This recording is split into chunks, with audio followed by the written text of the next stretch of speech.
Firman Allah kali ini kita beri judul Di Rumah Saja. Mari kita pujikan. Kasih dari surga memenuhi tempat ini. Kasih dari Bapa surgawi. Kasih dari Yesus mengalir di hatiku, membuat damai di hidupku. Mengalir kasih dari tempat tinggi, mengalir kasih dari tahta Allah Bapa. Mengalir, mengalir, mengalir dan mengalir, mengalir memenuhi hidupku. Mari kita akan berdoa. Bapa dalam surga, kami bersyukur karena kasih setiamu menyertai sepanjang langkah hidup kami. Biarlah kami akan belajar dimanapun kami berada, kasih-Mu mengalir dalam setiap hati kami. Olehnya biarlah kami mengerti maksud dan kehendak-Mu dalam segala sesuatu yang terjadi. Urapan-Mu kami harapkan, tudung darah-Mu menyertai kami semua. Dalam nama Tuhan Yesus kami berdoa, haleluya, amin. Salam Bapak Ibu Saudara yang dikasihi Tuhan. Apakah masih patuh dengan prokes 5M? Atau jalan-jalan, rekreasi, kuliner, angkringan, kerumunan, keluyuran? Ingat, anget-anget wedang jahe nek ben slamet nang omah bae. Seperti pesan Pak Jokowi, sebaiknya di rumah saja. Lalu pertanyaan yang muncul, ngapain di rumah saja? Bosan katanya. Tapi mari kita lihat firman Tuhan, agar bersembunyi di kamar sampai amarah berlalu.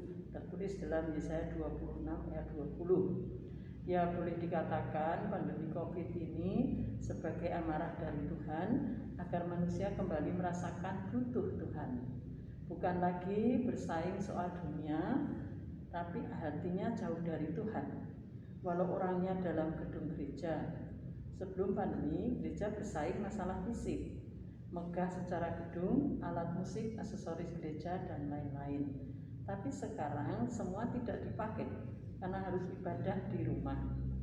Nah, Amsal juga menuliskan ada beda antara orang bijak dan orang yang bodoh atau tak berpengalaman, ngeyel. Seperti dalam Amsal 22 ayat 3, kalau orang bijak lihat malapetaka, bersembunyi atau di rumah saja. Tapi orang tak berpengalaman, ngeyel, akan jalan terus hingga terjadi celaka. Nah, kalau terpaksa harus keluar, gunakan prokes, paling tidak masker double. Mungkin kita bertanya, untuk apa di rumah saja? Supaya tidak tertular COVID, apalagi sekarang varian Delta lebih ganas. Maaf, jangan bilang siapa takut, kan kita anak Tuhan. Banyak sudah anak Tuhan, bahkan hamba Tuhan yang terpapar dan pulang duluan. Mari kita belajar maksud Tuhan dengan kita di rumah saja. Ternyata banyak hal yang kita bisa pelajari dengan di rumah saja. Yang pertama, miliki jiwa seorang murid. Yesaya 50 ayat 4 mengatakan, memiliki lidah dan telinga seorang murid lewat bersekutu di pagi hari. Telinga pagi-pagi mempertajam pendengaran, dan lidah bisa menjadi berkat bagi orang lain melalui memberi nasihat dan semangat. Yang kedua, belajar ibadah yang sungguh.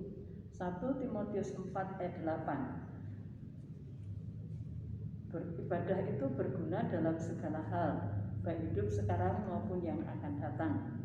Roma 12 ayat 1, membangun ibadah yang sejati dengan mempersembahkan tubuh sebagai persembahan yang hidup, kudus, dan berkenan kepada Tuhan. Yang ketiga, belajar mencari Tuhan, karena hanya Tuhan yang diandalkan. Yesaya 55 ayat 6 mengatakan, selama Tuhan dekat, berserulah kepadanya. Amos 5 ayat 4 mengatakan, carilah Tuhan dan hidup. Yang keempat, belajar mencari kehendak Tuhan. Efesus 5 ayat 17, orang bijak cari kehendak Tuhan agar tidak salah di dalam melangkah.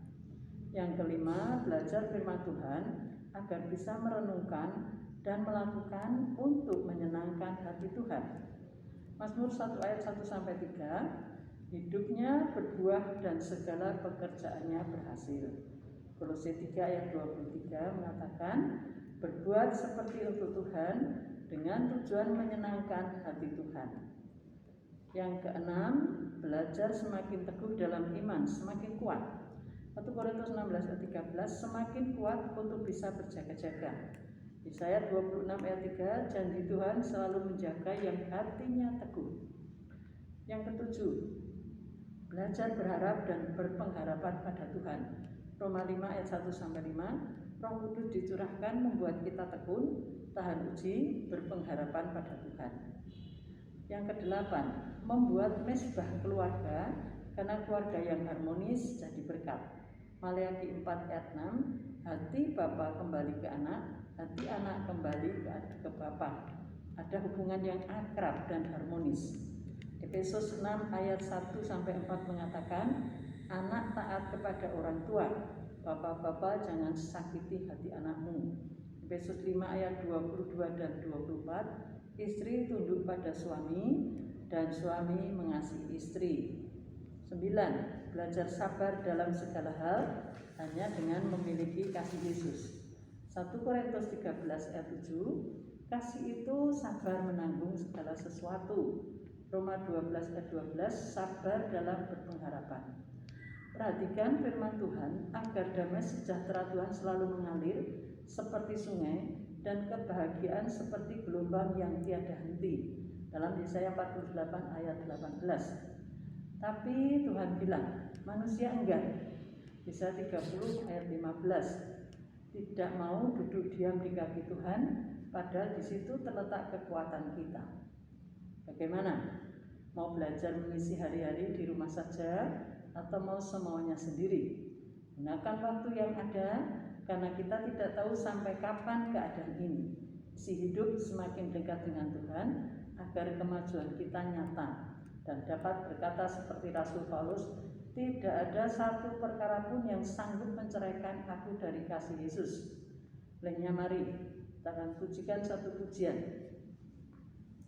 Yesus pegang erat tanganku, ku tak dapat hidup di luar kasih-Mu.